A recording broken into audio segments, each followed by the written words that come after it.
Vanderbilt a winner in Neyland Stadium, 42-24 over Tennessee. With Brian Rice, I'm Josh Ward. Thanks for being with us. And some historical low points for Tennessee. The first ever 8-loss season for Tennessee in program history. First season to go winless in the SEC. Tennessee has now lost 4 of its last 6 games against Vanderbilt. So I guess the proper ending to what was a disastrous, again, historically bad season for Tennessee, Brian.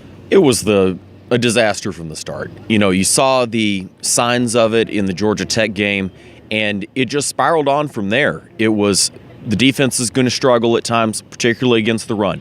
That reared its head today against a Vanderbilt team with Ralph Webb, who, despite previous good seasons, had struggled a certain amount this year. If Kyle Shermer could play Tennessee every week, he'd be a first-round NFL draft pick because he picks apart Tennessee's defense year after year. This game, Tennessee's offense should have been able to move the ball against Vanderbilt. At times, moved the ball at will. But when it mattered, in the middle of the game, when you needed to match them score for score, Tennessee's offense couldn't do it. And it was unfortunately same song, different verse from the rest of the season. Yeah, it was back-to-back seasons. Vanderbilt has put up more than 500 yards of offense against Tennessee, meaning against its former defensive coordinator and Bob Shoop. So the season is over. Tennessee fans are probably thankful that that is the case. I think a lot of people are thankful that the season is over. So quickly the attention turns to what is next for Tennessee's program, and that is the coaching search. I mean, really, that's what overshadowed this week, the last couple of weeks since Butch Jones was fired, is where does Tennessee go next? And that's what a lot of fans want to know, and they want to know that as quickly as possible. I'm sure everybody does. Well, what costs Tennessee down the stretch is the one thing that can give a new coach hope and fans new hope when that hire's announced, and that's all the guys that weren't playing. The injured, walking, wounded. When you get down to a point where you have 4 scholarship linemen, 5 scholarship linemen, whatever it was at the end, you're pulling red shirts off guys, and then those guys are getting hurt. So Tennessee's inability to stand up front was all injury. And the next coach is going to have the opportunity to work with a lot of those guys to bring back some really high-level performers.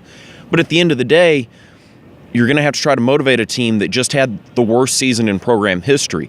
There's a lot of pieces to pick up, but the new coach is going to have to pick up the pieces whenever he begins.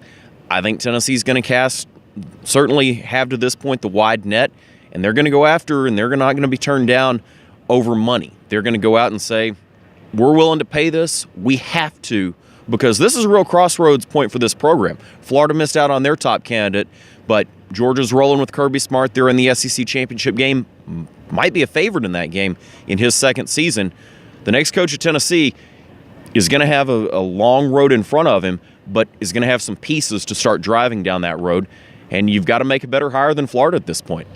2 important pieces, I think, moving forward will be quarterback Jarrett Garantano and then offensive lineman Trey Smith, a redshirt freshman and a true freshman, sophomores next year. And I thought a big takeaway after the game was they were the final 2 members of the team to meet with the media. And Jarrett Garantano talked about the culture is going to change. Things are going to change with Tennessee football.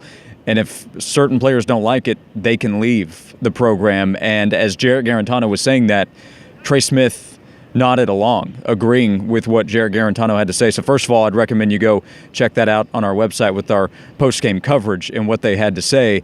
But what they had to say, I thought, was a clear message. And Trey also said, I'm going to be more vocal. Others need to be as well, but talking about leadership moving forward. And Kendall Vickers, in his post-game comments, mentioned the buy-in. Didn't feel like this team had the same level of buy-in that he had seen the last 3 years. I think that was evident on the field. It was they played at times like they weren't confident in their own actions. They weren't confident in the plays that had been called. You can't have that. And so if there were guys questioning that were playing into that, you've got to nip that in the bud as a coach right away. You can't let that fester and foster discontent. I think it very clearly did looking back over the course of the season. Put a stop to it early, and you're not in that situation, and that is on coaching. It's on not having leadership amongst the players, but it's also on the coaches for not getting after that earlier. So, that's the benefit the next staff has. It'll be a clean slate for everybody. And, I think after spring practice, there are going to be guys that are going to make a decision. Is this what I want to do? Is this who I want to play for? No matter who the coach is, because they're going to have to buy all in or they're going to hit the road. The bad news for Tennessee, Tennessee finishes the season with 8 losses, first time in program history. The good news, the season is complete. So a lot of the attention now will move to pretty much all of it, actually. The coaching search, recruiting is a part of it as well. We'll have coverage all day long on Monday, 6 a.m. to 7 p.m. locally, and what's going on. Sunday, Sports Sound Off with Jimmy Himes as well. And of course, sportsradio.WNML.com. All kinds of coverage, video, audio, and on the WNML app powered by Fieldhouse Social in the podcast section. Load it up. There's a lot to cover now that the season is over, moving into the offseason for Tennessee. So thank you for being with us here tonight. For Brian Rice, I'm Josh Ward. Vince Ferrara with us here as well. Thank you for watching, and there'll be a lot to listen to moving forward.